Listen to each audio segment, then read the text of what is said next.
嗨，大家好。21世纪第3个十年刚刚开始，想必绝大部分中国人都已经乘坐过高铁。的确，截止2020年底，全国铁路营业总里程达14.6万公里，而其中高铁的运营总里程已近4万公里，这已经远远超过世界其他国家高铁运营里程的总和，而且建造成本仅为竞争对手的2/3，票价还最低。高铁逐渐成为代表中国速度的一张名片。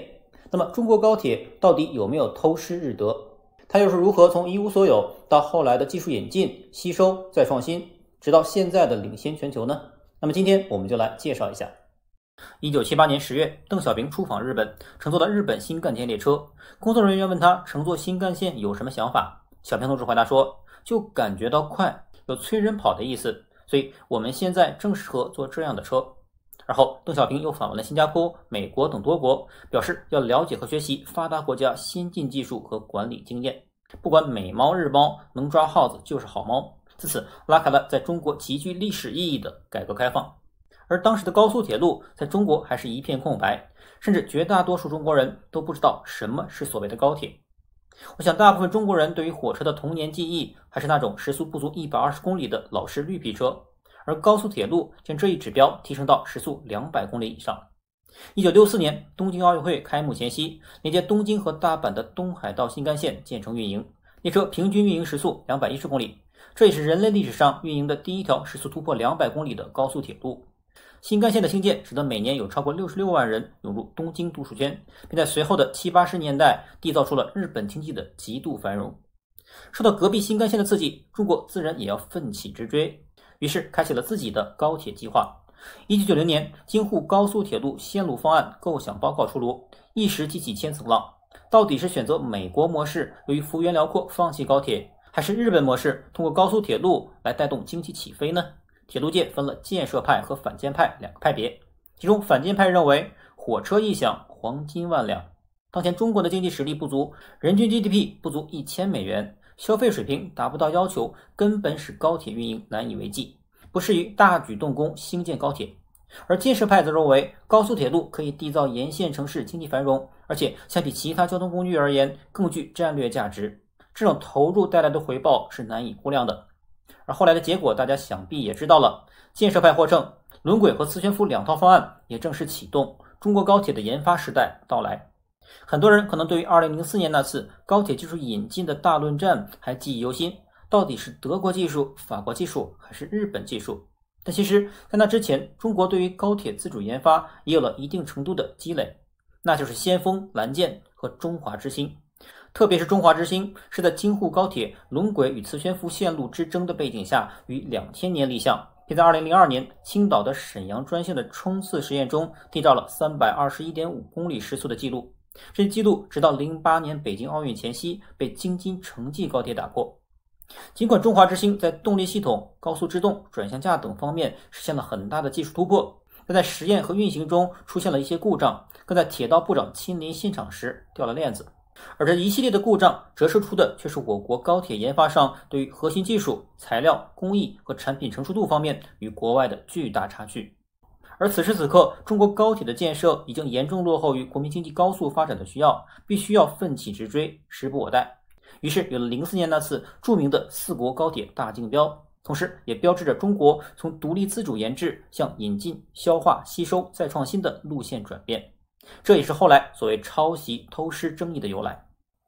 面对中国市场的这块超级大肥肉，谁不想捞上一笔呢？于是吸引来世界高铁技术上水平最高的4大公司，德国西门子、法国阿尔斯通、日本川崎和加拿大的庞巴迪。西门子和阿尔斯通不就是美国用长臂打击收拾了的那2家公司吗？没错，就是他们。不过那是后来的事情了，详情可以重温一下这期视频。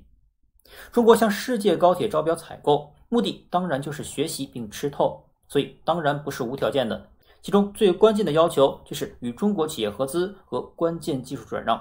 摆明了就是花大钱请外国公司手把手的教我。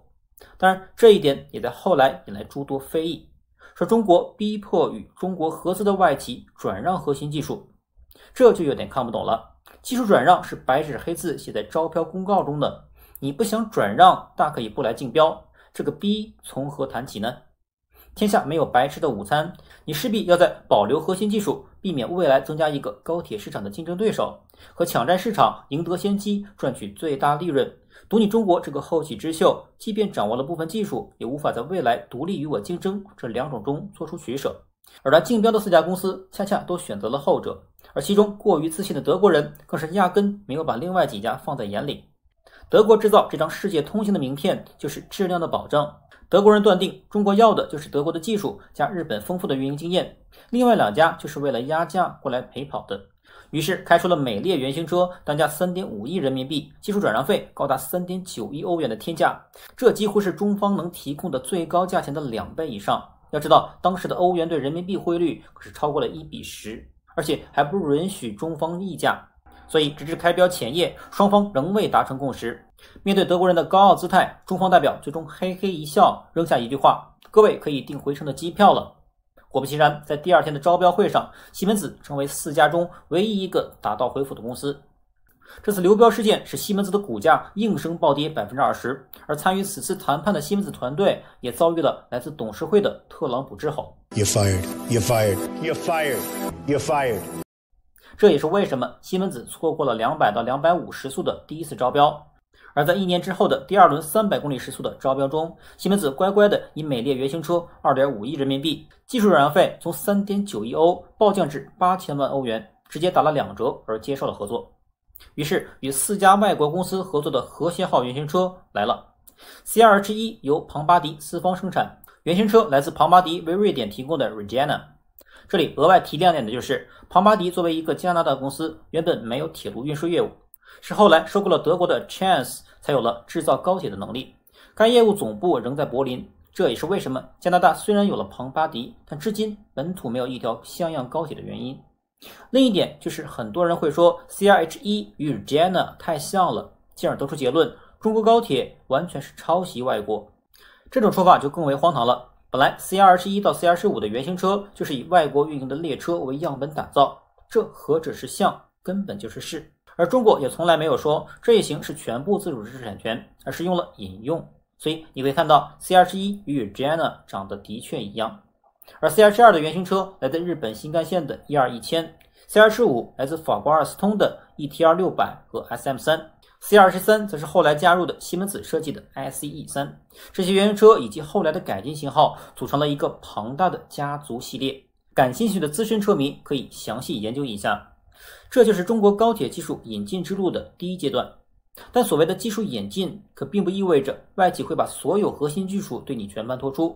北车的技术人员曾透露，他们只是拿到了西门子的制造图纸，连3维模型都没有。换句话说，只是拿到了设计的结果，而过程中为什么要如此设计，西门子根本不会透露。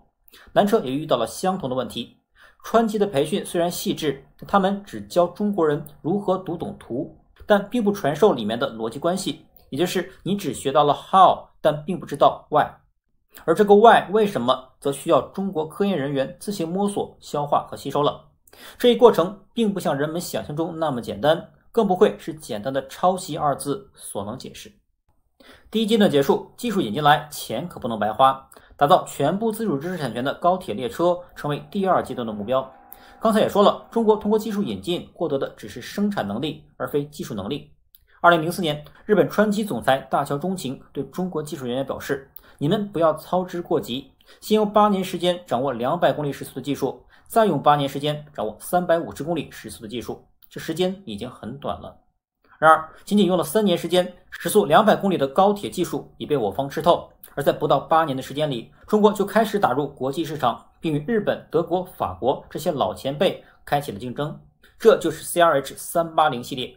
而在2010年投入运营的 CRH380AL 更是创造了最高运行时速 486.1 公里的世界纪录，这一型也被无数车迷所追捧。同年，美国智易公司随即邀来中国南车成立合资企业，以竞标美国高铁，并且第三方机构对 CRH380A 的知识产权问题进行了评估。最终结论是，世界各国相关高速动车组在美国申请的专利与南车准备出口到美国的 CRH380A 型高速动车组相关性不大，没有发现任何可能会发生产权纠纷的情况。也就是说 CRJ380A 已经完全实现了自主产权，并在速度和部分技术上超过了日本新干线，同时向世界证明了中国高铁已经具备了自主研发的能力。但从刚才的家族系列图中可见， CRJ380A 源自日本的12平台，尽管已不具有产权专利问题，但这让日本如何能甘心呢？于是有的日本人在台湾电视节目上的吐槽，我也有感触了，就是日本有新干线嘛，日本呢把那个新干线的技术就提供给大陆的，那他们呢后来呢开发之后就变成哇中国的最骄傲的高铁。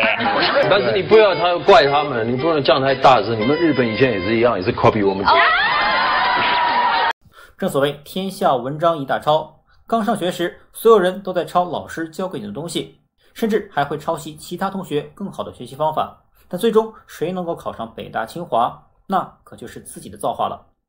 高铁进入自主知识产权的第二阶段，也迎来了中国高铁大发展的新时代。注意，这里提到的100%自主知识产权跟100%国产化可是两个概念。产权专利是可以交易的，我们拥有了专利，并不等于这项专利是我发明的。而国产化程度高，也并不意味着你实现了自主产权。反之，自主产权也不等于完全国产化。而高铁的项目在哪里都是一个浩大工程，大到车体，小到零部件，甚至豪华座舱内的座椅要达到完全国产，这几乎可能。德国做不到，日本做不到，美国更加做不到。CRJ380系列虽然实现了自主产权，但后续的 B、C、D 型号一看就不是一个妈生的。没错，还是基于原有引进的平台而来。这就遇到了一个问题，就是不能互联互通。CRJ380技术平台的标准不统一，没法做到标准化统行。不仅司机的操作台不一样，连车厢里的座位都不一样，这样就无法做到相互替代。但正所谓车同轨，书同文，中国高铁的标准化势在必行，于是有了现在最新的复兴号。复兴号的出现是今后所有中国高铁列车都能连挂运营，只要是相同速度等级的车，不管来自哪个工厂，不管什么平台打造，都能连挂运营。不同速度等级的车还能做到相互救援。而大家所熟悉的中国高铁 CRH 命名序列已将逐步退出历史舞台，标准化的复兴号动车组由 CR 来命名，现有 CR400AF 和 CR400BF 两种型号，其中400为运营速度，中车四方为 AF， 中车常客则为 BF，F 为分散电动车组首字母拼音。后续还将根据需求打造 CR300 和 CR200 系列来取代以前的非标准化车组。复兴号曾经在英国高铁招标中标出670公里时速的世界纪录，常规运营速度也达到350公里每小时，这已经远远甩开德国、日本和法国等前辈。随着中国高铁一步步取得的成就，近年来的质疑之声也逐渐消散，因为他们知道中国高铁之所以能取得今天的辉煌，完全靠技术引进是根本做不到的。如果没有前期的技术积累、充足的人才储备、大量的资金投入以及无数科研人员、一线员工的辛勤付出，单靠外国人的那几张图纸，青出于蓝而胜于蓝的成就是无论如何也达不到的。